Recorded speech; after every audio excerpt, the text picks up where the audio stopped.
Thank you. Well, it is a great honour to be giving this lecture today. As all of you who follow me on Twitter will know, I've tweeted it twice already, both with the American spelling of honour and the British. It's an honour for a number of reasons, but I did know Aidan. He came and talked to us once when I was helping run a group that was looking at provision of Hep C services in London. And he was a remarkably energetic and enthusiastic man. And so it's a pity he's no longer with us. But this tribute on the bottom of this slide, I think, really sums it up. The premature death of Aidan Halligan at the age of 57 sees the loss of a giant in British medicine, a man of unequaled courage, integrity, colour and passion, a man who spoke truth to power and everyone else. He is quite simply irreplaceable. And I'm sure that's true, but one thing I am impressed by is that you're making a very big effort collectively to replace him, so keep up the good work. Now, he did a number of things. You'll know him through his homelessness work, but he also was very logical about how we should progress healthcare in this country. And one of his other main ambitions was to take away the guilt and the threat of litigation from doctors and other healthcare professionals, and allow us to learn from mistakes and therefore to improve. And he hasn't succeeded in that ambition, but it's still a very important one, and it's one we should all cherish. And that's why my talk is called Learning from Mistakes in relation to drug policy, because for sure we've got plenty of those to learn from. A few words about me. Well, I'm a psychiatrist. I've done research for over 30 years now, mostly into the effects of drugs in the brain. I've had 4 children who've survived teenage years, thankfully. And I was this government's drug advisor. For 9 years, I was chair of the scientific committee of the ACMD, trying to bring scientific, evidence-based processes to decision-making about drugs. And I was so good at that, they promoted me to be the main chair of the main committee, at which point I carried on trying to bring evidence to the decision-making, and that didn't go down very well at all, and then I was sacked. So one of the questions, of course, is can I learn? And the answer is no. But hopefully I can teach, so that's what I'm going to try to do today. This is the really key question, of course. Can policymakers ever learn? And there's Hippocrates, and Hippocrates is seen by many doctors as the father of our profession. And in those days, medicine wasn't particularly effective. He realized that, and he came out with this axiom, primum non nocere, first do no harm, i.e. don't damage your patient through your ignorance and incompetence. And that is a key principle of medical ethics still today. Unfortunately, it doesn't seem to apply to the law at all. The law seems to be completely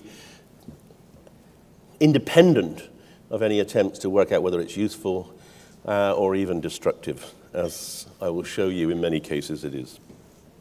So that might be a message to policymakers. Try to at least evaluate what you do and think about it, and perhaps take as much advice before making decisions as you can. So in preparing this talk, which obviously is something I'm not particularly close to, the homeless, but I thought there are 5 ways in which current drugs policy damages homeless people. The first is it's biased. It arbitrarily punishes people who use some drugs. It puts punishment above harm reduction. It denies evidence of better options. It limits access to treatment.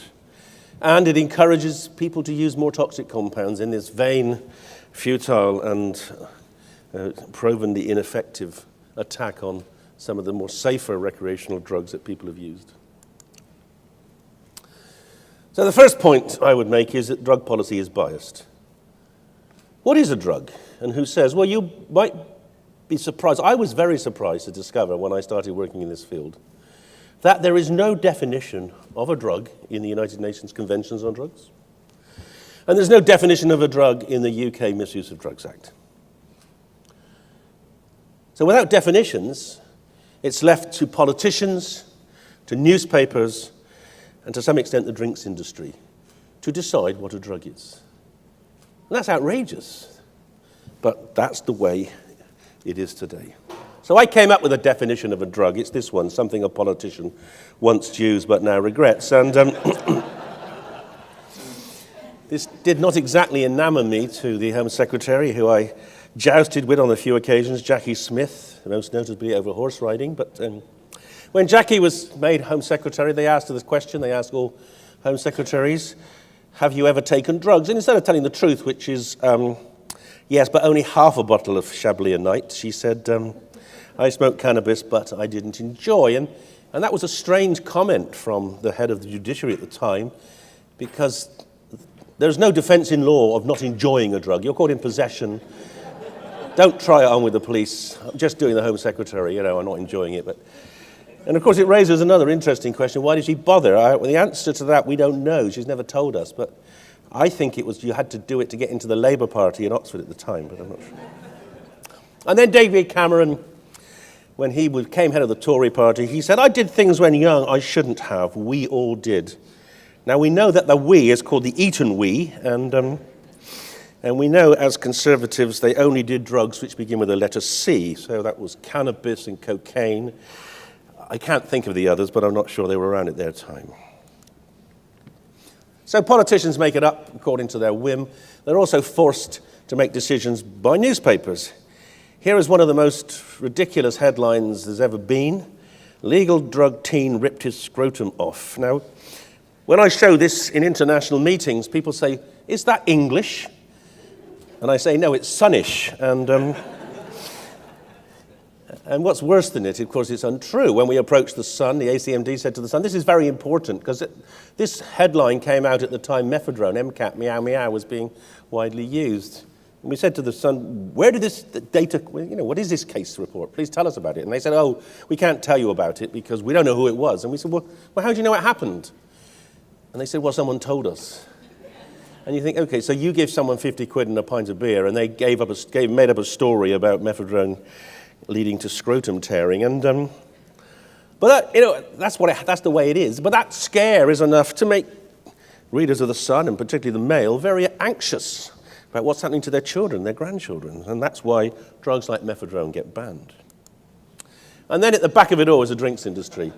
Now, the drinks industry has been waging a war against other drugs for 150 years, and it has managed pretty effectively to eliminate all competition in that time. In fact, in this country, they've succeeded brilliantly, because the only recreational drugs you're allowed now are alcohol, tobacco, and coffee, since the Psychoactive Substances Act last year. And this has been a very sophisticated, behind-the-scenes battle fought since the 1880s. And it's achieved its goal. Alcohol now is really all you can use, even if there are safer alternatives, even though there are drugs that come along which could actually make you cleverer. Even if they made you vote Tory, they'd still be illegal. So there are a few key questions, and this audience, I think, will be very sympathetic to issues of proportionality. Are the drug laws proportionate to relative harms? Do they unfairly bias? Are they biased against people who take drugs? And do the benefits of the laws, i.e. the presumed reduction in the use and harms of drugs, do those benefits outweigh the downsides? For instance, reduced research and treatment. And I would argue strongly that the downsides of the law are greatly worse than any benefits that they currently produce.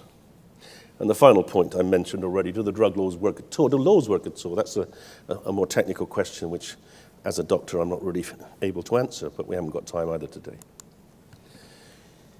So my parting gesture to the Home Office when I was sacked was this famous graph published in The Lancet in 2010, based on the work I'd done leading up to my dismissal, which was essentially developing the most sophisticated assessment process for drug harms there's ever been, ranking drugs according to 16 different parameters of harm. 9 harms drugs can do are the harms to the user, and 7 are harms to society. And you can see the 2 color coding bars there. The blue bar, the size of the blue bar, is the harm of a drug to the user, the average user, and the size of the red bar is the harm of the drug to society. And based on that analysis, alcohol became the most harmful drug in the UK from our approach. And that's because of the size of the red bar. The red bar is enormous. And that's because alcohol is so widely used, and it's implicated in vast amounts of domestic violence, other violence, child abuse. The healthcare costs are enormous. The policing costs are twice the healthcare costs. The healthcare costs of alcohol are 3.5 billion. Policing costs are nearly 7 billion. It's not the most harmful drug to the user. If you move along to the right, you see that heroin, crack, crystal, they're more harmful to the user. The blue bar is bigger, but they're much less widely used. And then cannabis is further down in the middle. And the drugs that the newspapers get hysterical about, drugs like methadone at the time, and also drugs like LSD and MDMA, they're to the right. They have very little harm to user or to society. And I argued at the time, and that was what got me sacked, was that the real target of the drug laws in this country should be alcohol, because that's where the bulk of the harm lies. Why is alcohol so harmful? Because it's the fourth most harmful drug to the user, and it's the most harmful drug to society. So harm to society up here, alcohol way more harmful, because of course it's extremely widely used, and in fact use has been going up systematically in the last 50 years. Now, one measure of harm is death. It's actually, from someone like me who's a doctor, death is actually quite an important measure. We've been trying for 20 years to get the government to put death as a metric in their drug strategy, and they've refused, because it is too important. And if we talk about deaths, we expose the fallacy of their policies. So they never talk about deaths. But deaths, I think, are something we should be trying to avoid generally, and I guess this conference is in part concerned with reducing death. So let's look at drug deaths in the UK. You see the left-hand column, tobacco still kills over 80,000 people a year. Half of all people who smoke die of a smoking-related disorder. The only good thing about tobacco is it kills people who are in their 60s and upwards, and many of them will have paid their taxes and then won't recoup that in terms of pension, so that's a good death. Alcohol, on the other hand, kills now 26,000 people a year, and it kills them across the whole age range. Opiates, some of you will know that last year we saw a massive increase in opiate deaths to the largest ever, 1,800 opiate deaths last year, mostly heroin. And the reason for that, of course, is because we've stopped treating people. We've stopped treating people with methadone or buprenorphine, we're just making them abstinent, so they die when they relapse. Cocaine also reached an all-time high of 256. I'll talk more about that later. Cocaine now, for the first time, outstrips paracetamol. And then amphetamine, ecstasy, cannabis, and methadone. These have very, very few deaths. So if you want to stop people dying, and if you want to stop people dying young, stop them taking opiates, but particularly do something about alcohol. One of the reasons I'm interested in drug deaths is because they are way, way higher than other preventable deaths. So you might look there, if you wanted to stop people dying of melanoma, which of course will be one of the few benefits of Brexit, because we can't afford to go to Spain. You have about 2,000 deaths from melanoma. You have 2,500 for road traffic accidents, some of which are alcohol-related, about half. Suicide, 6,000 deaths, half of which are alcohol-related. And AIDS, 400. So preventable deaths, really, in this country, the bulk of them are drug deaths. And now we have this terrifying statistic that alcohol is the leading cause of death in men under 45 in this country. And because last year, for the first time, the consumption of alcohol in women exceeded that of men for the first time, because women now have got better jobs and are earning more than men, it'll be the leading cause of death in women under 50 within the next few years. And yes, I see there's actually silence, stunned silence, because that is a terrifying statistic.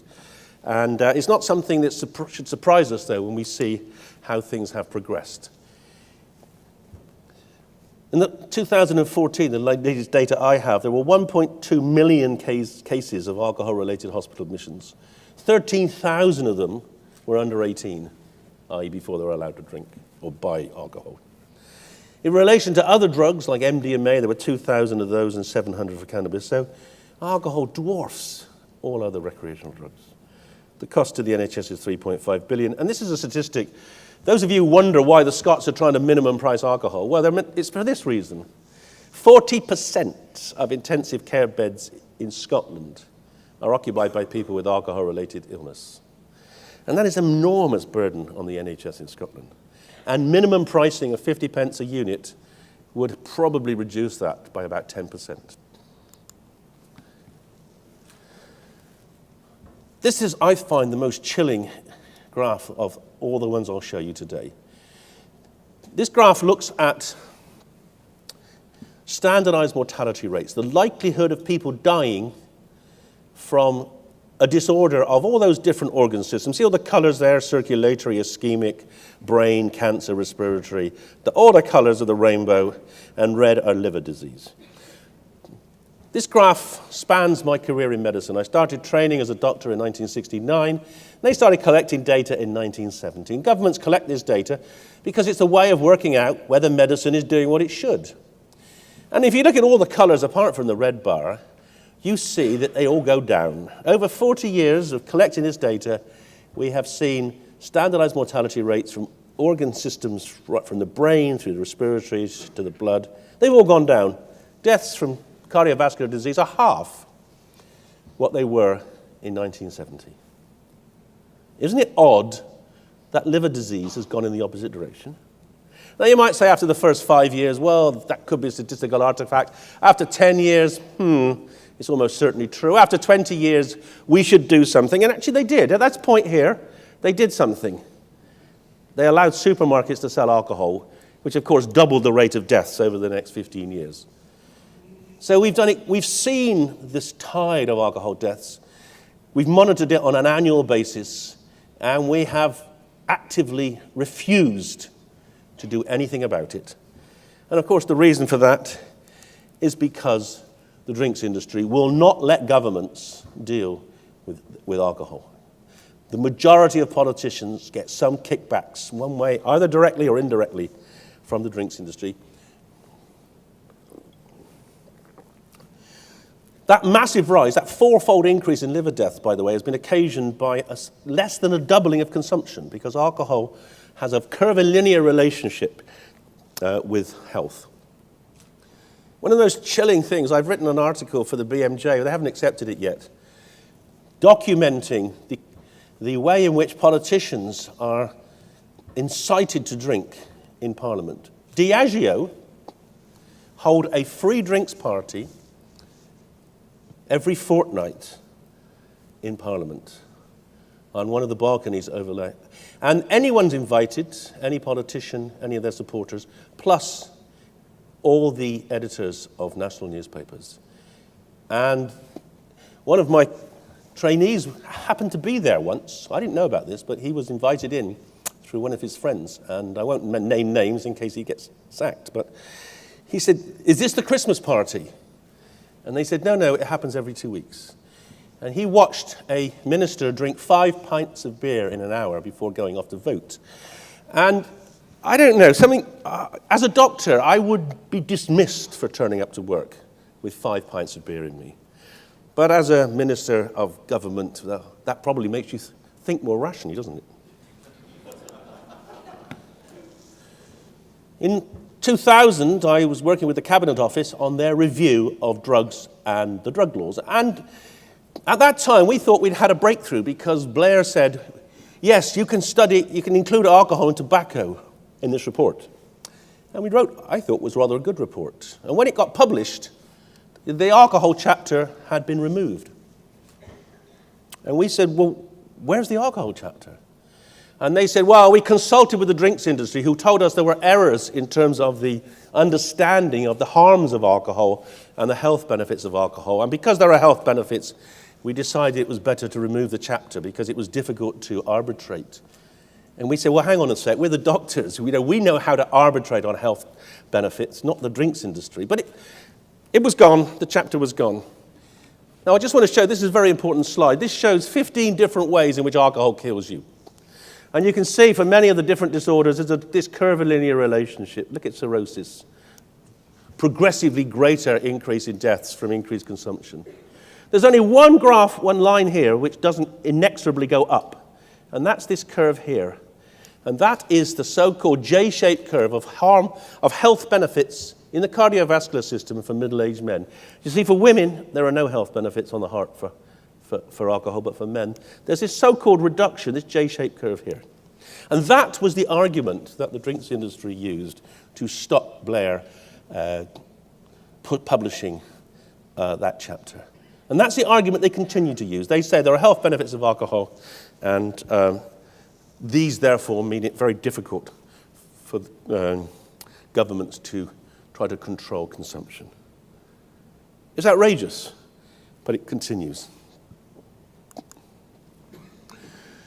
One important sequelae of our research on comparative harms was that we showed there was no relationship whatsoever between the harms of drugs and whether they were controlled or where they were controlled in either the UN conventions or the UK Misuse of Drugs Act.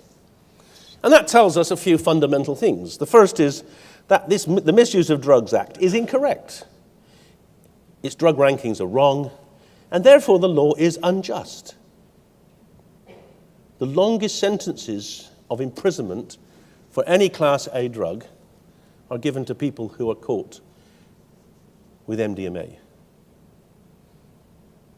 a drug which shouldn't even be in Class A, but that attracts the longest prison sentences. The UN conventions are wrong, and as I said before, alcohol should be the major target for harm reduction in the UK. That was the first point. The second point I want to make is that drugs policy puts punishment above harm reduction. And as you all know, punishment leads to deprivation. It leads to loss of jobs, leads to loss of homes, leads to loss of support, and it leads to homelessness. And that is perhaps the most damaging aspect of punishment. So there are others as well. And that's something we should all contest, because this idea, perpetuated particularly by the right-wing press, that punishment is deserved by people who use drugs, is outrageous. The majority of people who write those newspapers and who read those newspapers have used drugs, but they haven't got into trouble with drugs for reasons of genetics or environment or just good luck. And the idea that you can punish people who don't have those benefits simply because they use drugs is completely unfair.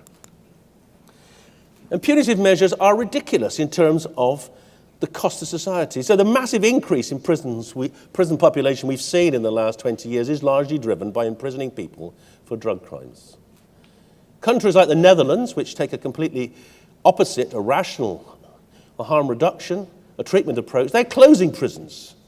But we're opening new prisons because we like to imprison people and punish them. It somehow fits with the ethos that there's an underclass that we like to look down on. The third point is that our current drugs policy denies evidence of better options. We've got great examples. I've already mentioned the Netherlands, which has been going for 30 years, Portugal for 15 years, and here's a truly astounding success story. 15 years ago, the Portuguese decided they could no longer pursue their drug policy of criminalization, imprisonment, because it was just too expensive. So they decriminalized possession of all drugs for personal use. They treat people who use drugs with civil sanctions and with health. Look at what's happened in the last 15 years in Portugal.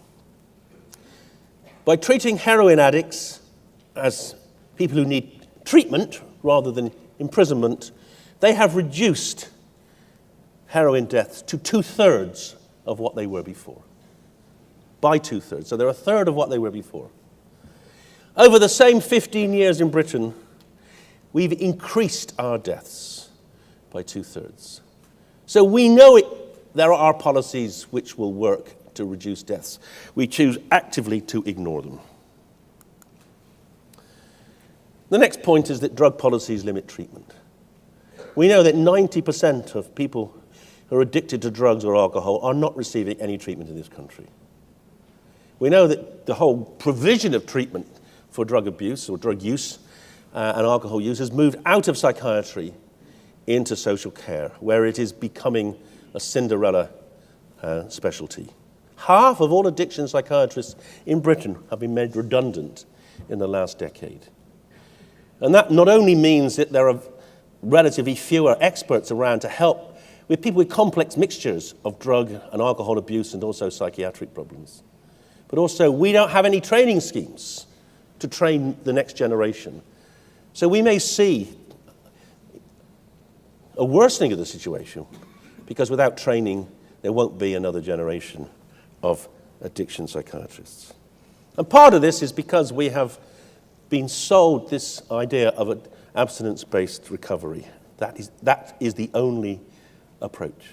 Now, I'm not against abstinence. I'm actually greatly in favor of abstinence. I'm probably one of the few people in Britain actually researching ways we can use brain science to keep people abstinent. But until we have mastered that, it is outrageous to force abstinence on people for whom it's not right, or in people who are not ready for it, because we know that leads to increased morbidity and death. And here's an example. Here's Amy Winehouse. Now, when Amy died, I think many of us probably thought she'd taken an interesting mixture of drugs. I think none of us realized she died of alcohol poisoning. She was a heroin addict. She was an alcoholic. It was the alcohol that killed her. Because she was abstinent, she was cured. She was 6 weeks clean or dry from her alcohol. And then when she relapsed, as almost every single alcoholic or heroin addict will at some point, they will relapse. When she relapsed, she lost tolerance to her alcohol. She drank a liter of vodka and she died. And she died with a blood alcohol level that would not normally have killed her, because when she was drinking heavily, that level of alcohol in the blood would not be terminal. But when you've lost tolerance, it was. So abstinence to sedative drugs as well as opiates can lead to vulnerability when you relapse. And the fifth point is that the current drug policy encourages the use of more toxic compounds. I'm going to talk about the spice epidemic at the end. I'm going to talk now about cocaine and PMA instead of ecstasy. These are two examples of how our policy in the last 10 years has actually caused more harm than good. Mephedrone, I showed you the sunnish headline about legal drug teen, etc. Mephedrone is a weak stimulant which was introduced into the UK in about 2007 here. And you can see there was a massive increase in the use of mephedrone. And accompanying that increase in mephedrone, there was a fall in cocaine deaths. So these are cocaine deaths. These are amphetamine sulfate deaths. And you see the introduction of mephedrone led to a dramatic fall, the largest ever fall in cocaine deaths we've ever recorded. The reason for that is pretty straightforward. Cocaine is toxic. It's also not very, at the time, was actually not very high quality. And people switched. People switched from cocaine to mephedrone, because when you bought a bag of mephedrone, you got a gram of the real stuff, and it was pure, and it was clean, and it didn't kill you. Now, the hysteria of the press over this year led to it being banned here. And cocaine deaths continued to fall because it was stockpiling. And then, when mephedrone became harder to get, people went back to cocaine. And now you see cocaine deaths have reached the all-time high of 256. So there you have proof that if you give people access to a safer stimulant than cocaine, people are not stupid. They will switch, and it'll save lives. So mephedrone was banned probably before it killed anyone, but it actually saved something in the order of 200 deaths from cocaine. But as I pointed out before, deaths don't matter in government drug policy. They don't care about deaths. I think there are many people in the Home Office who think a dead drug user is just another person off the slate of having to pay unemployment benefit to or whatever. Here's another example. For some reason, governments are hysterical about young people using MDMA ecstasy. I've never understood it. I suspect it comes from the fact that the people who make the laws don't even remember ever having an ecstatic experience. But anyway, that's another story. But in trying to get rid of MDMA, the UN decided in about 1998 to bring in new regulations controlling access to the precursor compounds. And the precursor of MDMA is an oil called saffrole, which at the time was largely harvested from the barks of plants in tropical forests, particularly Thailand. And there you see, in 2005, there was a massive seizure. 50 tons of saffrole was seized in Thailand. Half the world's supply for a year's supply of MDMA. The UN went hysterical. They thought they had destroyed the MDMA market. There was on the front page of the UN News, we have broken the back of MDMA. Well, let me tell you something. When you take away access of a precursor to an underground chemist in China, they don't say, oh, that's a pain, I'll make an antibiotic instead. No. They say, oh my God, how can I find something that looks like saffrole that I can turn into something that looks like MDMA? And what they did was they turned to anethol. Anethol is aniseed oil. It's a vital component of much of what you eat. It makes a whole range of flavorings, as well as it's used also in perfumes, etc. So it's a vital ingredient in industry. It cannot be controlled without destroying many industries.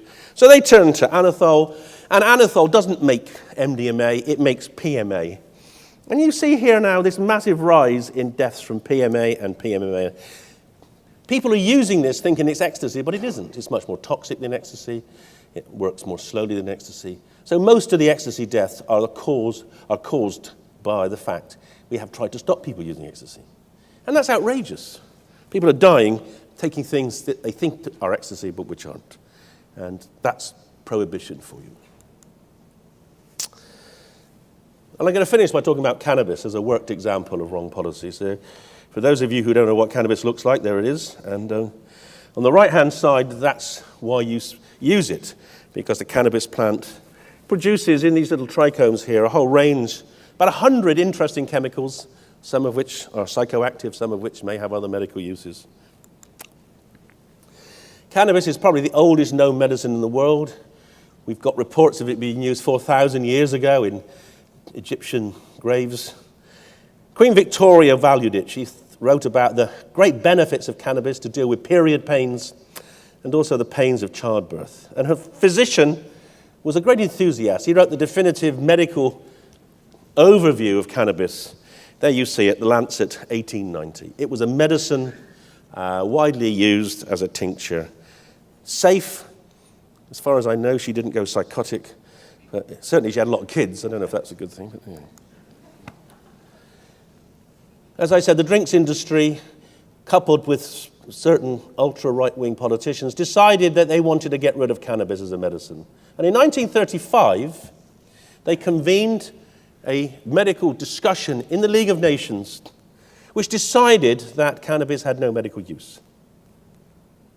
And I was horrified, because just before Christmas, I went to Geneva to the WHO, and I presented to them a paper we had written on the medical benefits of cannabis.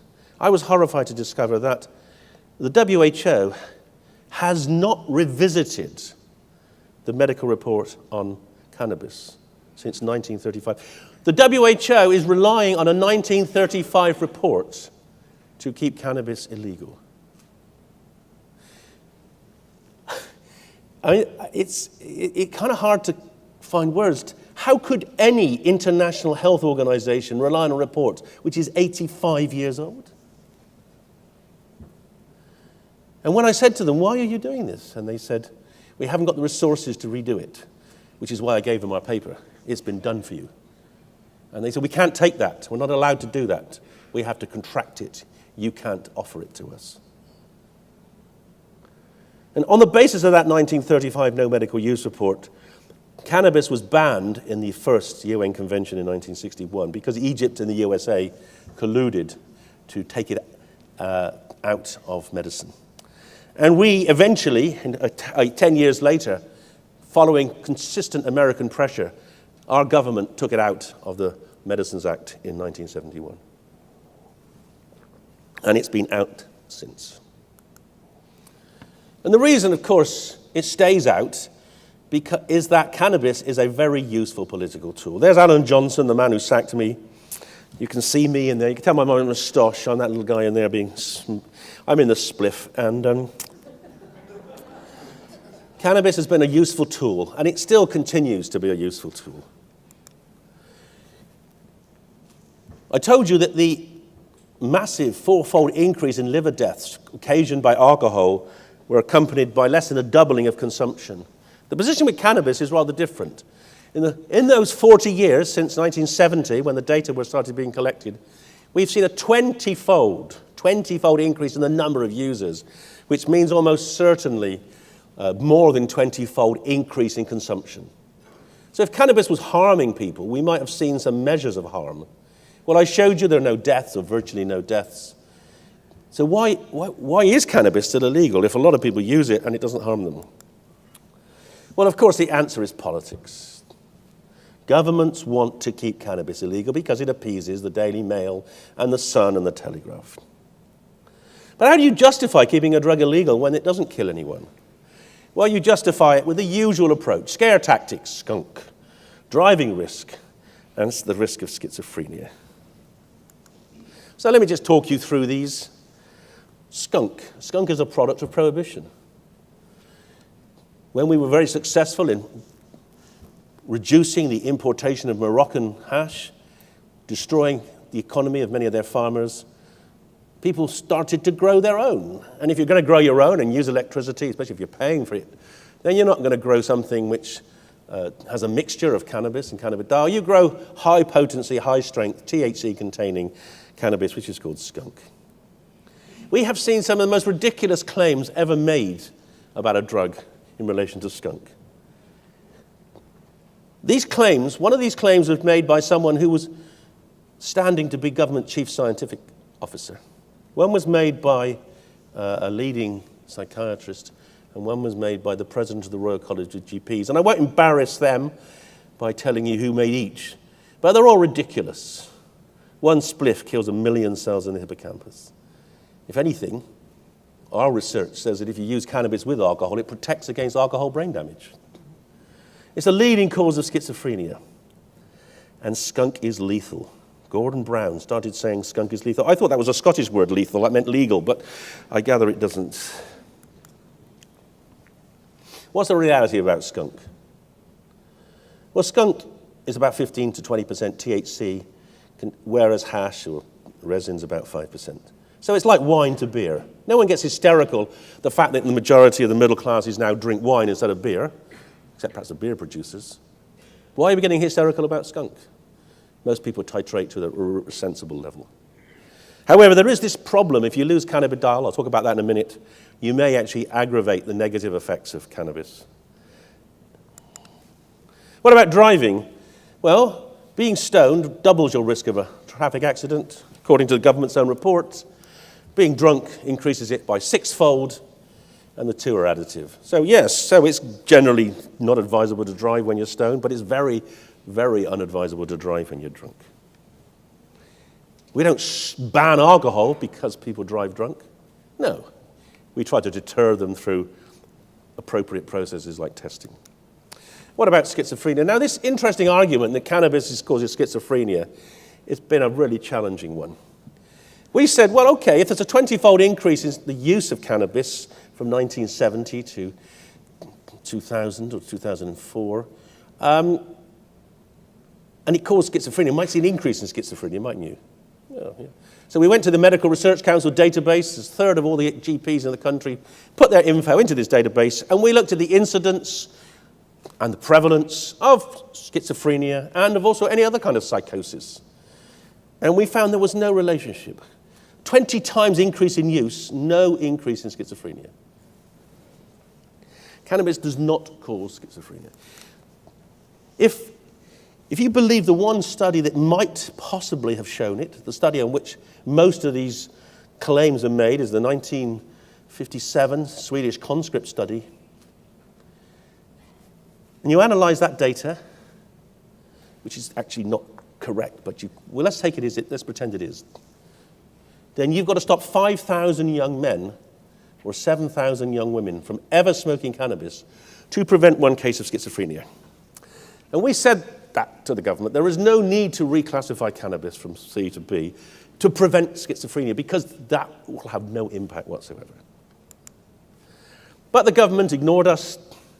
And this is the Home Secretary reporting to the Commons: "My decision to reclassify cannabis takes into account issues such as public perception," which of course are largely driven by the Daily Mail and the Sun, "and the needs and consequences of policing priorities."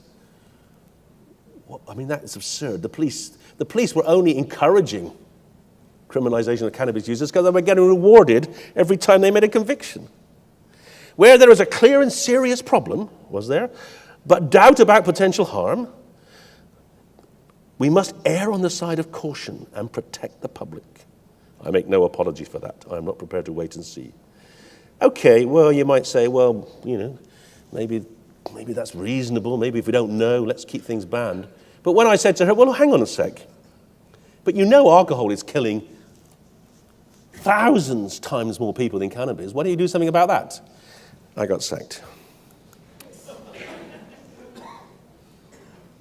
And of course, the policing priorities for cannabis, the police were massively incentivized, and they respond. If you tell the police they're going to get, convicting people of cannabis possession is going to be a crime, and it help them meet their targets, they'll do it. Now we have 1 million young people with criminal records for cannabis possession. They're an underclass. They can't get jobs as teachers or in the civil service, hardly in the army these days.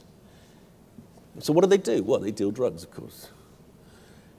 And of course, it's also racist. There's this massive over-representation of black and ethnic minority groups in terms of the convictions for cannabis possession, even though we know that the use of these drugs is not different between white and ethnic groups. So in case you don't know this, I need to tell you this story, because this is an important example of political dishonesty. The reason cannabis was reclassified was because Gordon Brown, the leader of the Labour Party at the time, and I have to say this is alleged, by the way, because this meeting has never been reported. It wasn't recorded. It was an illegal meeting that he had with the editor of the Daily Mail, Paul Dacre. He shouldn't have had it, but he had it. I am told, I don't know, I wasn't there, obviously. And he asked Paul Dacre whether the Mail would support the Labour Party in the election. That was a kind of surreal question, really. Paul Dacre must have thought, am I in heaven? Here's the Prime Minister of the country asking me to support the Labour Party. And Dacre said, yes, we'll support you in the election if you do 3 things. Reclassify cannabis, reduce the top rate of income tax to 45%, and put a cap on immigration. And Gordon Brown said, yes, sir, thank you, sir. I'll go away and do that, sir. And the next week he said, skunk is lethal. Because that was part of his campaign to try to justify reclassifying cannabis. That was outrageous. And of course, it was not only outrageous, it was stupid. Because did the Mail support Labour in the election? Of course they did not. The fact that Gordon Brown even thought that the most right-wing newspaper in the history of the world could support the Labour Party is absurd. But then he was a strange man. But the Mail continues. Here we see it. Mother's howl of anguish and why Nick Clegg should hang his head in shame. As the ex-Lib Dem leader says taking cannabis will raise $1 billion. Broadcaster Ann Atkins tells how it shattered the life of her Cambridge graduate daughter. Now, that's just a few weeks ago. What's interesting about that headline is that it confounds 2 completely opposite elements. The individual person having a psychotic breakdown, which may or have been occasioned by cannabis, or may not have been, who knows. As I say, psychosis is not going up, it's going down despite cannabis use. And the fact that Nick Clegg, who has been vilified by the Mail for so long, actually said something sensible about making cannabis legal. And this is an example. I get many emails like this. Can you help me, please? I'm a Scottish ex-teacher, I'm in my 50s, I've got multiple sclerosis, I'm in a wheelchair. Only cannabis provides relief, but the police keep breaking my door down in order to stop me using cannabis. They don't need to break the door down. She's in a wheelchair. If they rang the bell, she'd open it because she can't jump out the window, but they get paid extra for breaking doors down, and they get a lot of overtime, and they get to dress up in military outfits, and they like that sometimes. Some police like that, not all police, but some do. Now, she's had 3 convictions for cannabis possession. The next time they break it down, she must go to prison. That's not good if you're in a wheelchair, and very few prisons have wheelchair accessibility. Her life is in the hands of the police. Why are they doing this? Because they get paid to do it. But there are other effects of banning cannabis. I've already mentioned the fact that we've got skunk, and I want to talk you through some of that in a bit more detail.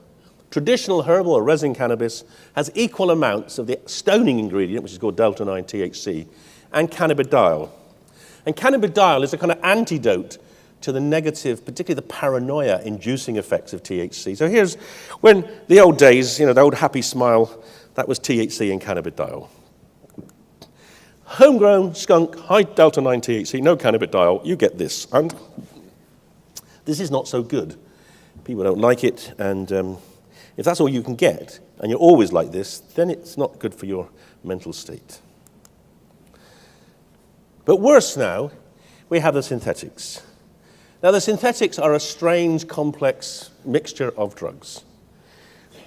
They, as many of you know, they are rife on the streets, they're rife in prisons, and the question is, why do we have spice? We have spice because cannabis is illegal, and particularly the policy instigated about 7 or 8 years ago of testing prisoners for cannabis led prisoners to look for alternatives which couldn't be tested for. Prisoners aren't stupid. And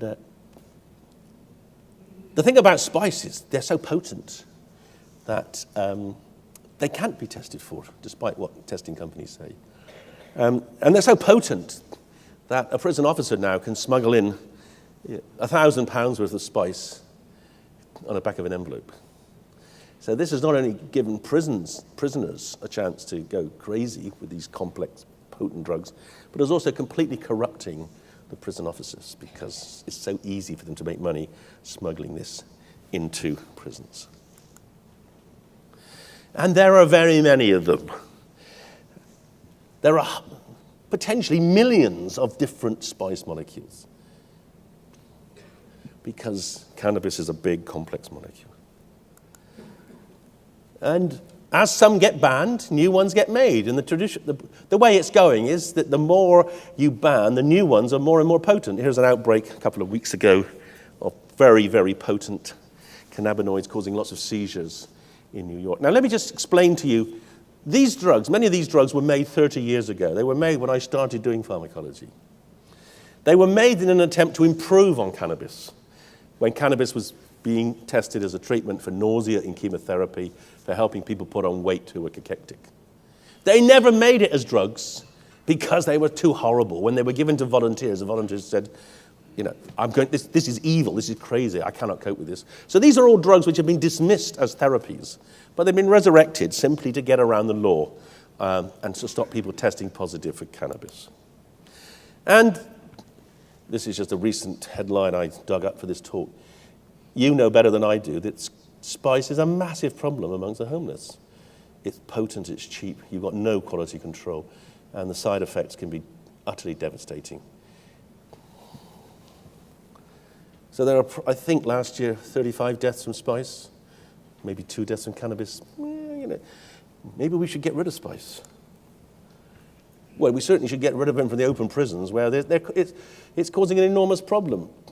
Bristol Prison, which is not an open prison, has a crash team from the hospital that goes at least once a day to deal with someone who's having a serious medical emergency from spice.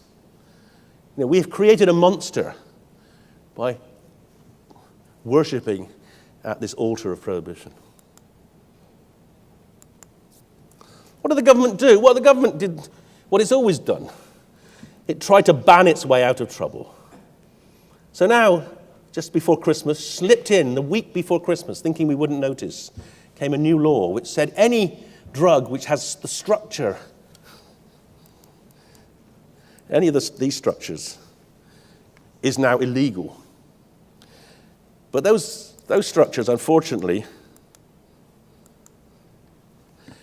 are present in at least 20 medicines. So the government had to exempt 20 medicines.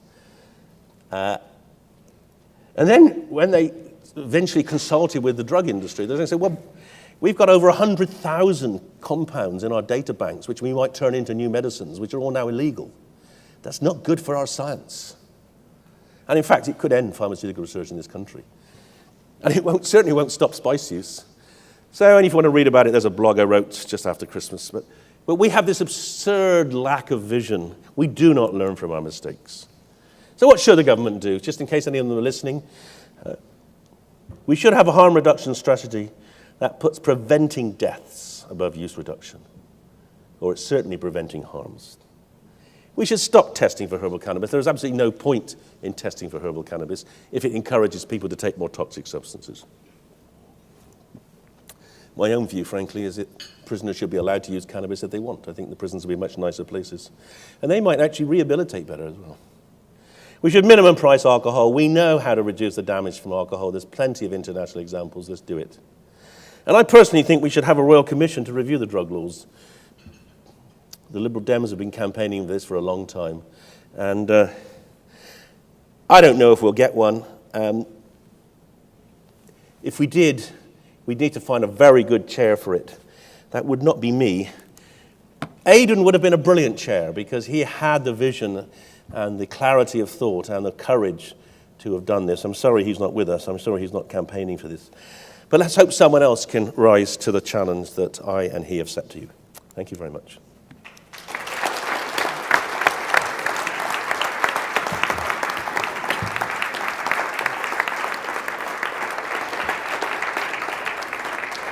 Are you going to come and... Oh, you want me to sit down there? Yeah, might sure. as well. Yeah. Join everybody else. Thanks. There's two aspects to this. There's the science, you know, so there's the data there, and then there's the question of campaigning. And, you know, the data's fairly clear. The question is what's the conclusion that you then do? So you've set some big headlines at the end there. But in daily terms, what should people who are working with people who are using drugs and potentially dying of drugs, what do you think is their best strategy? A, to try and change policy, and B, to try and save lives? Okay, so well, the first thing is we need to have an honest discussion. The truth, you should tell the truth about drugs. The book, it's in the book, by the way, if any of you haven't got the book. That book, it only costs 12 quid. All the proceeds go to drug science. And if next time I see you, I'll sign it for you as well, all right? But it's all in there. It's a very simple book. It's written for people, for school kids, really. There are policies which work. So the first thing is people should know the truth. The second is they should also know the fact that getting criminalized for drug use is going to be more damaging to them than using drugs generally. The only exception potentially being spice. So, and then obviously you should be promoting policies which reduce harm. And that policy might be abstinence, or it might be going back to smoking cannabis if you could rather than spice, or getting treatment for your heroin use or whatever. So I mean, there's not a single answer. It depends entirely a lot on the individual and what they're doing. Do you think people should use drugs? I never encourage anyone to use drugs, but I think if you do use drugs, and we know that everyone in this room uses drugs, I bet there's none of you that don't drink tea or coffee, you do it sensibly. More people die, I bet you, more people die from caffeine-induced seizures from Red Bull than die from cannabis in this country every year. Because if you 3 cans of Red Bull is quite likely to produce a seizure in someone. Caffeine is we used to use caffeine to provoke seizures in people who wouldn't have seizures when we were giving them ECT. So you know, there is no such thing as a safe drug. 7 litres of water will kill you, as it killed Leah Betts. So you all take drugs, you just need to, if you're going to use them, do them sensibly, rationally, and avoid getting caught. So is there any role, There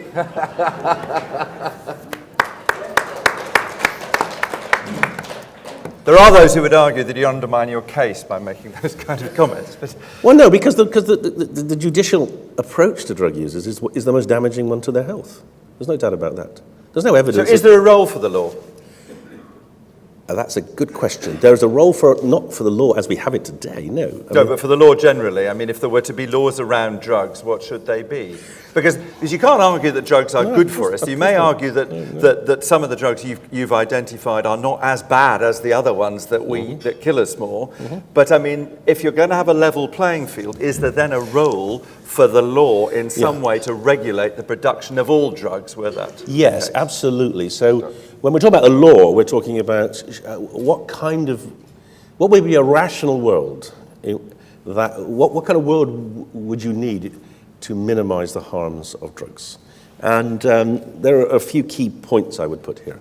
So the first thing is, my own view, is that a drug which is less harmful to the user than alcohol should be available in a regulated, safe, through a regulated, safe method, for instance, at a pharmacy.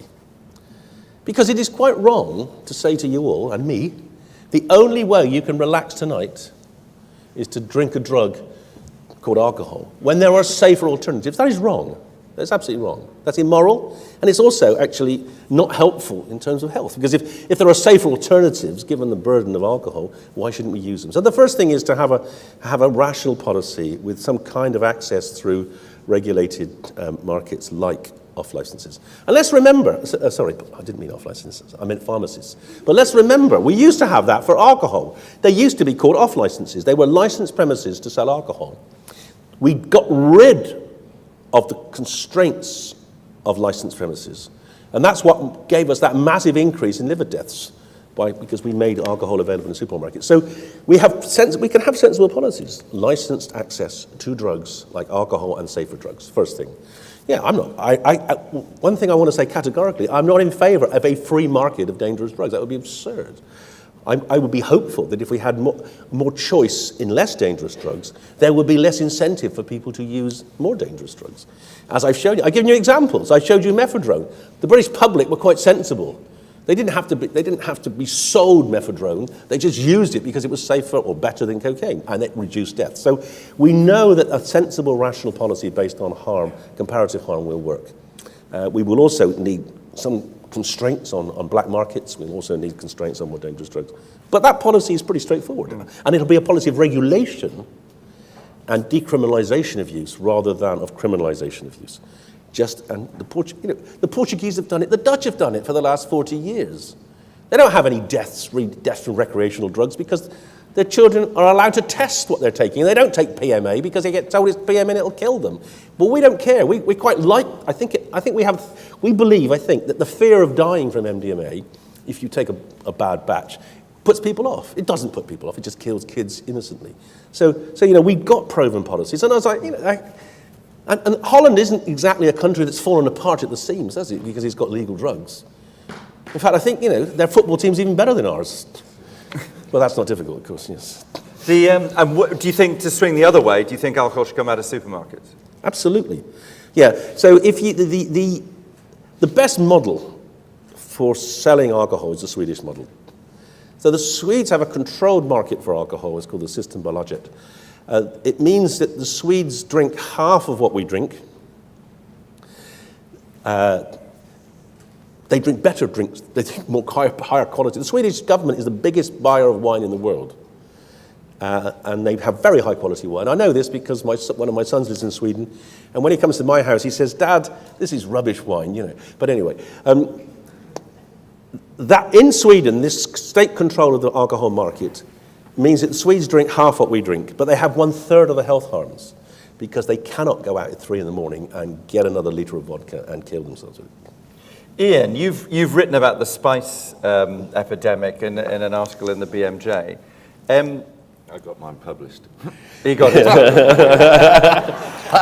Maybe I could teach them. What were you arguing in that? What was the thesis? The basic point of it was last year at this conference, a lot of people didn't know how to treat people who were on spice. They didn't understand about it. So I was asked to write an article about what the signs were and how to treat someone who's on it. And I got a fantastic response from people all over the country. And a quick recap on sort of 2-3 points that people can take away. Well, the problem with spice is it can look like all sorts of drugs, but the way you treat it is calm the person down. You need to lie them down. You need to keep them calm. You treat it almost like a fit, because when people are on spice, they could be imagining that they're fighting aliens. They could be taking on ISIS, anything. So if you try and restrain them or in any way physically hold them, they would become violent. I've heard of ambulance drivers being bitten because they just didn't. Nobody was. It's exactly as you say. By denying it, we don't teach people how to look after people. Deal with it. And in Norwich, it became in a year. I visited one hostel where there was 80 people and 4 people used spice. A year later, I went to a hostel where 30 people lived, and over half of them were daily users of spice. And they were they were dropping like flies. They usually come back quite quickly, but I've heard of cases, because of all the other legal highs, renal failures, liver failures coming through, because people are injecting these things. The guy who supposedly invented most of these, Dr. Z, when he was asked, what do you think about the problems from what you've created? He said, I don't know, because I've never faced that. I'm just sitting here in my lab. He's never actually considered the implications of what he's done. I mean, he genuinely seems to believe that he started off doing all of this to make things better, that you could get them legally rather than going to the dodgy geezer down the alley. But he didn't in any way factor in the consequences. Donald, you use drugs for a lot of your life. Yeah. And you talked to me earlier on about kind of the circumstances which led to that. What's the level of regret that you have about that? Well,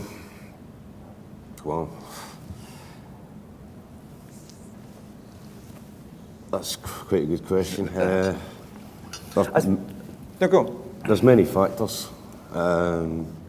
I think my major regret is I know I was capable of a lot more, but getting drawn and pulled into the maelstrom of drug use in the drug world, it took away all the impetus I had to push forward any ideas and things I had within me, and I eventually ended up just stuck in that drug world, and it took a lot of years to get out of it. I'm still dipping my toe in the water, you know, had a pint last night, shame on me. But as you move forward and you get further away from the drugs that were taking you down, you feel a lift coming again, your fog lifts from your head. And coming from my position and similar to Ian, we got help that helped us, and what we want to do is hold doors open and give back. And what was the key intervention, and can you imagine it happening earlier in your life? It did. Well, when I was 25, I knew I had a real bad cocaine problem. Went to my GP. He said, all you need to do, mate, is stop taking it. A few weeks, you'll feel a bit better. But at that point, I was selling cocaine to feed my own habit. So I wasn't able to basically just go away for 3 weeks. And it was about 22 years into a cocaine habit, and I'd started using crack cocaine because it was quicker. And I just saw my weight, my whole life just running down the drain, and I couldn't get the original high that I got off the first hit of crack. You know, you can spend all your money chasing it and never get it. And the sort of saying between crack users is 1 stone's too many and 1 million is not enough. You know, you just... Was it a moment? Yeah, it was. What it was I was living on, with the crack I was doing, I was spending £20 a fortnight on food and coffee. And that was like 14 packets of 20p noodles and 2 loaves of bread.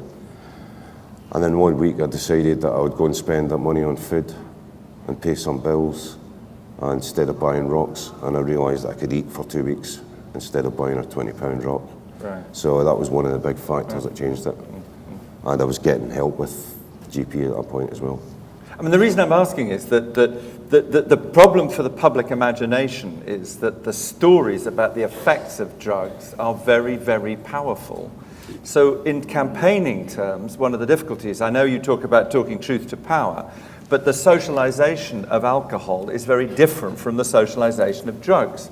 People who drink don't just hang around with people who drink too much, do they, David? So in the way that what you're saying there, Donald, is that you kind of get caught into a world, and that's part of the problem, isn't it? It's how people come out of a world, which drink doesn't do the same thing too. Well, that's why it's more dangerous.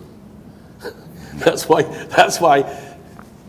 you know, a few of you in the audience will die of alcohol-related problems, whereas very few of you are going to die of cocaine. You know, the point is, because alcohol is so pervasive, the world is everywhere.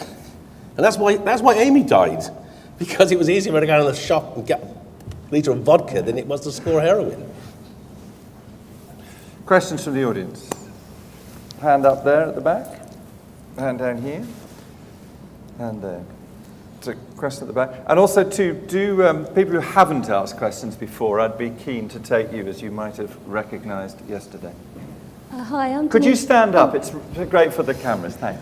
Hi, I'm Denise. I'm a volunteer nurse at Catching Lives. I just wondered about alcohol. I worked in Saudi up until last year, and obviously out there, no alcohol was available. So we made our own. And it was pretty awful stuff. And, people made Sid, but I made wine. As I say, it was pretty awful, but at desperate times, this is what you did. And I just wondered if there was a sudden cap on alcohol prices, and obviously people have already got these issues, they've already got problems, they're just going to make their own. So. Okay, thanks. In the middle here. Hello, my name's Nicola Glassbrook, work for Devon County Council. Firstly, Simon, I'd just like to say I think there are people who use drugs in the way that people casually use alcohol and don't get drawn into that kind of world of addiction, but we don't hear that story because people don't necessarily want to tell that story because of the climate we live in. But I think bringing it back to the whole homeless thing, I think I've worked in homelessness for 20 years, and I think, the debate around people with drug problems who are homeless, and I think looking at some of the workshops we've done today, this is about the levels of trauma and using substances maybe to deal with that. But they are still being, even 20 years of campaigning, it feels like people that are homeless are still being punished for that in terms of not being able to have access to accommodation. So we are still living in a world where people are evicted from their accommodation because of their drug use, and it's just a statement that that this is still happening, and it feels we've been having this debate for a long time, and it'd be really good for it to be moved on. Thank you. Don't know where the microphone. Yeah, if you could over here, and then. I'm going to agree with you about. Pulling alcohol out of supermarkets. There are two very small supermarkets within a mile of my house. They're the only ones that are near, and I can buy 2 litres of White Lightning for less than I can buy some bread and some butter. Simple as that. One of the things that we're fed, and you were talking about the way the media play into it, was the gateway element to it. The cannabis being a gateway into other drugs. Have you addressed that point? Okay, 3 questions. You look like you were about to say something about the first one, about manufacturing. I was about to say, I'm going to stand up and say that psychoactive drugs were a positive influence on my life. I've never been homeless because of my drug use, or I know I'm one of the very lucky ones. But during the 90s and through the early 2000s, there were up to 5 million people estimated to be using ecstasy every weekend. And we all remember several deaths. To quote my man here, I've taken psychoactive drugs for 30 years, and I've ridden horses about 10 times. I fell off 2 horses. I know which I think is the most dangerous. Just, Donald, that point about trauma, the story that you told me earlier on was very much about having a very traumatic time, in which you use drugs to deal with the trauma in the way that the lady was talking there. The implication is that if somebody had helped you out with the trauma, then you might not have gone onto drugs. Would that be your memory? Yeah, definitely. Without a doubt, I think intervention. In the estate I grew up in, it was all big families, and there was social deprivation, and then the sectarianism on top of that as well. And the schools that we went to were 35, 36 people in a class, and there was your education suffered. And coming up to 12, 13, 14, you started noticing the street drinkers. And by that time, some of the old guys were on methylated spirits. So we were seeing stuff there, well, better not go that way. And as you 13, 14, cannabis becomes available, and other exotic treats later on down the line. I think if I'd had a more stable environment and able to spend more time on my education, when I was younger, I would have achieved more qualifications before I left school and maybe gone on and done something like engineering, you know. David, two questions. I mean, one is this question of the relationship between trauma and drugs. I mean, clearly, the part of the founding principles of this institute is that actually homelessness is not about homes, it's about a whole set of influences, and you're more likely to end up in that situation if you've suffered a degree of trauma. What research is there around the idea that drugs increases the effect of trauma rather than helps to deal with them? That's one thing. And the other thing is there anything to suggest that in your understanding of addiction to drugs, whether treatment of trauma prevents addiction? I'm going to start with the second one, because this is something that has exercised us a lot. Particularly in my group now, we have a Dr. Ben Sessa. Now Ben Sessa used to be a child psychiatrist, and now he's an addiction psychiatrist. And a couple of years ago, he said to me, it's weird, isn't it? He said, David, as a child psychiatrist, I would be dealing with traumatized children, and I'd be caring for them. Now, as an addiction psychiatrist, they've gone through teenage years, and we don't care for them anymore. We just put them in prison. And why is that? And of course, the answer is because we're stupid.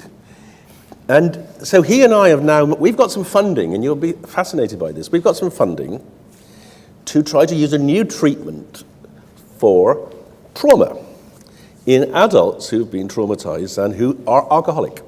So we've got ethical permission now to do a small trial where we take alcoholics and we put them through trauma therapy to see if we can help them reduce the need to drink. But what we're doing in the trauma therapy is we're using MDMA.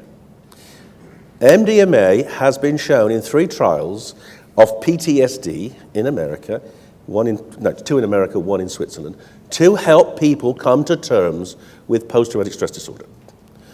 And most of our alcoholics have got some kind of traumatic disorder from childhood.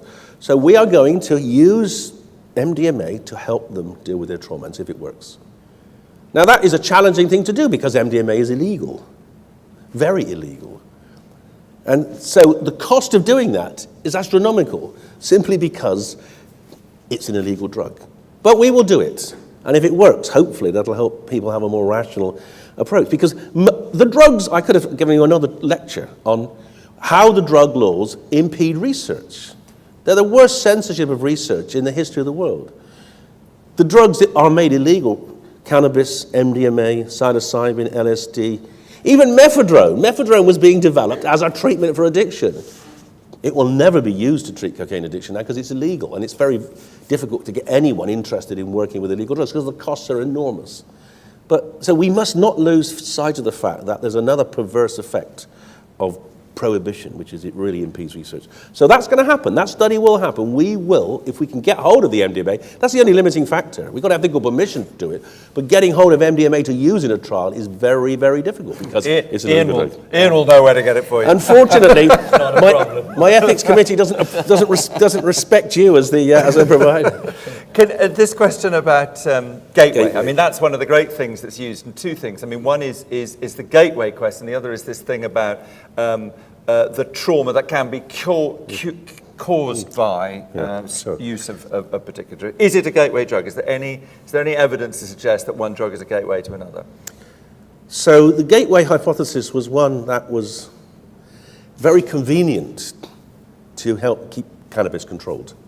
Because you say, well, everyone who ends up using crack or heroin has used cannabis, therefore cannabis is a gateway drug. But then you say, well, hang on, but they've all used alcohol and they've all used tobacco. Oh, but that's different because they're legal drugs. In fact, the difference is there is no evidence of a biological gateway, really.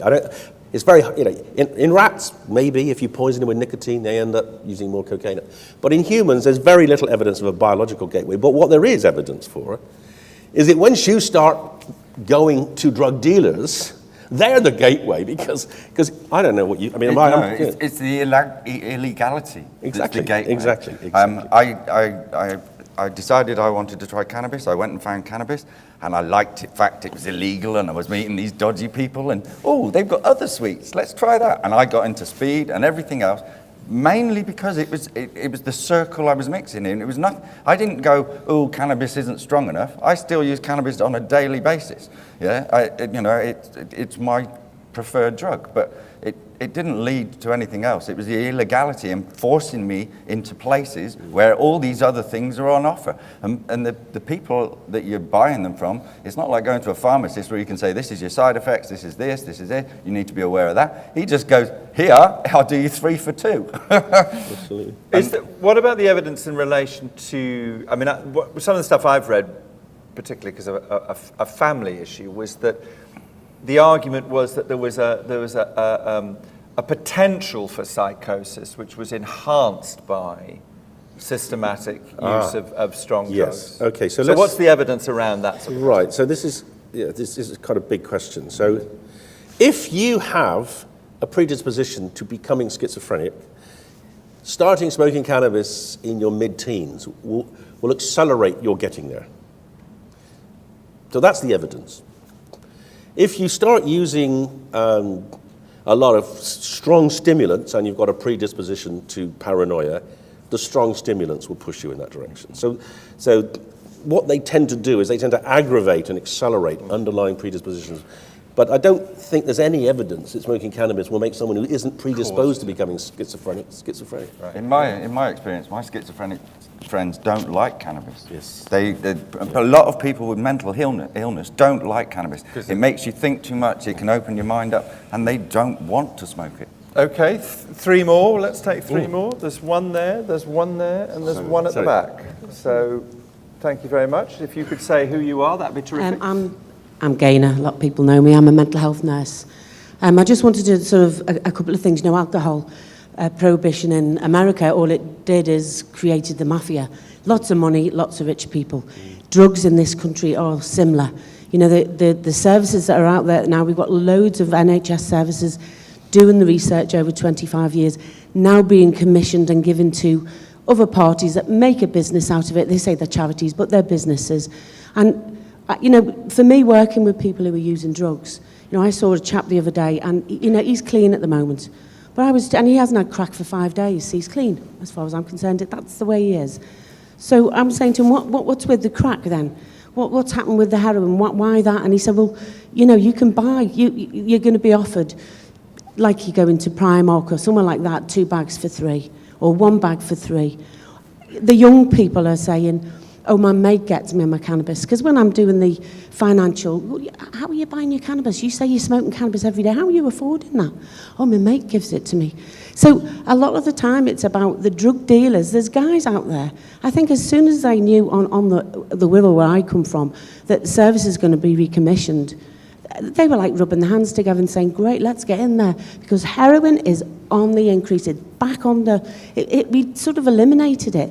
Okay, then our treatments at the time, methadone for 30 years wasn't good, but we were changing and we were looking at using things, even with alcohol. Getting people off alcohol is not the answer.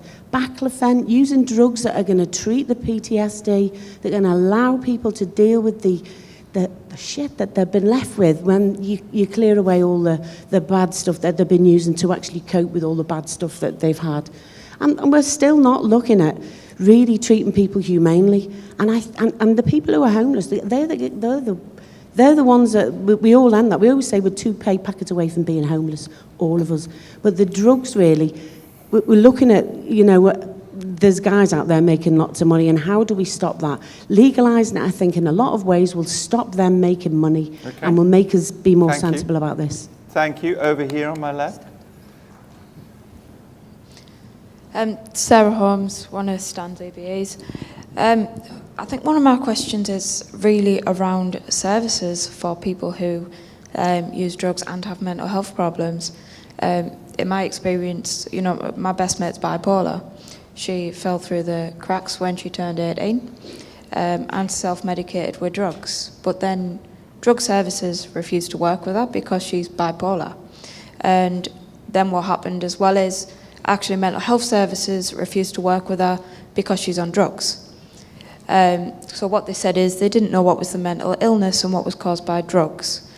And I think part of the problem is as well is actually some of the relationships you get into and some of the circles you're in at that point doesn't really allow you to step away from that kind of environment.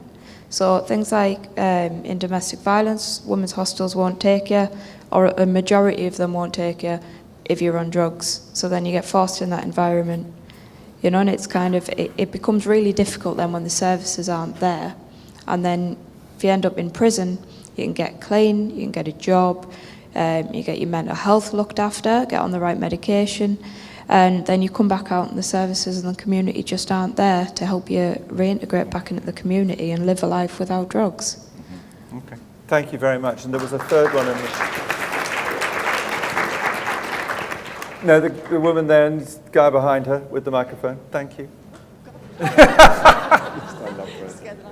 So I was trying to warn you that he was there, but you got the shock. No, I've totally lost my train of thought.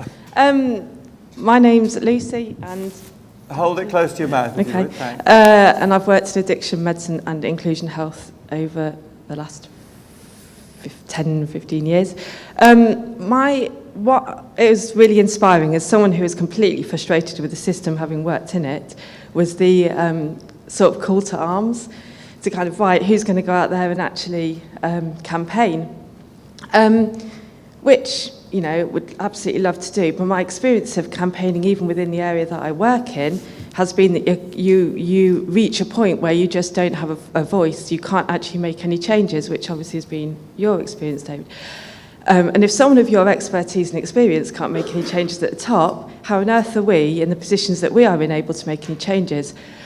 And having, for the last year, been able to develop a post for my background in general practice and psychiatry as a dual diagnosis practitioner for young people with mental health and substance misuse issues, alcohol and drugs.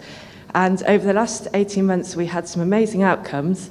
The job was cut 2 weeks ago without any sort of reference to what we've been doing, looking at the outcomes we'd achieved. It was just, we need to save this money. We've got a hole of $500,000 in Hull. Let half the services cut. So now you're sort of left with, right, okay, you know, absolutely keen to speak out about it, show our case series and say what we've done. But then there's sort of the other part of, actually, what is the point? You know, who's going to listen? Will things change? So I guess what I'd like to know is, or just sort of thoughts on where would you go from here? And is there solidarity in this, that there is sort of room to move forward with that? Or actually, because there's clearly a lot of people who feel the same way, and is there any movement to change or movement for change? And I'll stop there. Can I ask you, Nigel, first? I mean, you're, clinical director of Pathway. This question that Sarah raised about falling through the cracks and the way in which services can be provided kind of before prison, in prison and after prison, those kind of questions. How does Pathway and the experience that you've gathered and the method that you've put together, how does Pathway deal with that in a practical way? I think there are still huge gaps in services, and one of the things we often say is that homeless people are an excellent test for services because they reveal the gaps and they reveal the places where people fall between the gaps. And one of the things we're working at the moment on the third edition of the standards, and we said in the second edition that we felt that we should be looking to public health in each region to be the champions for commissioning of services for excluded groups. If anybody should have an overview, if anybody should be your go-to person, it would be them. We've had Duncan Selby here to speak to us a couple of times, and I'm starting to lose faith in that as an idea. I was recently with several other people in a meeting at the Home Office about the impact of spice on the homeless population, and a public health specialist from a borough I won't name said, well, of course, since we've moved to the local authority and we now have the drug and alcohol budget, we no longer commission drug or alcohol services for the street population because they're not locally connected to our borough, so that they're really not our problem. So it seems like the people we would look to champion the services for disenfranchised groups are washing their hands of it and hiding inside the local authority. So I don't have answers, but I share everybody's anger and frustration. You need to understand, Nigel, that was exactly the point of moving the services there. Yeah. But it's interesting, they clean the streets, but they Yeah, aren't prepared yeah, to take yeah, responsibility yeah. for people living on. Just Donald and Ian, to ask you this question about the drug dealers. What was your experience of the drug dealers, Donald? Is there anything that you can imagine that would stop them dealing? I mean, you yourself were a small-time dealer at some stage, but presumably there was obviously somebody above you and above them. I mean, what on earth, have you got any insight into the economy of that would put a stranglehold on it? Well, I don't know about putting a stranglehold on it. Well, there's money to be made, i.e. prohibition. Folk will make money. But I found a new thing that's happening is, before, I've only found this guy in the last 6 months. He's just come to Norwich. I won't name him. He's a crack pusher, and he's the first crack pusher that I've ever heard that just sells solely crack. And what he does is he lays it on and gives you tick, if you will. It's not a cash deal, and that's unheard of. And once he's got you in his hand, he'll come and use your flat to knock out for a week, and that's you paid your bill.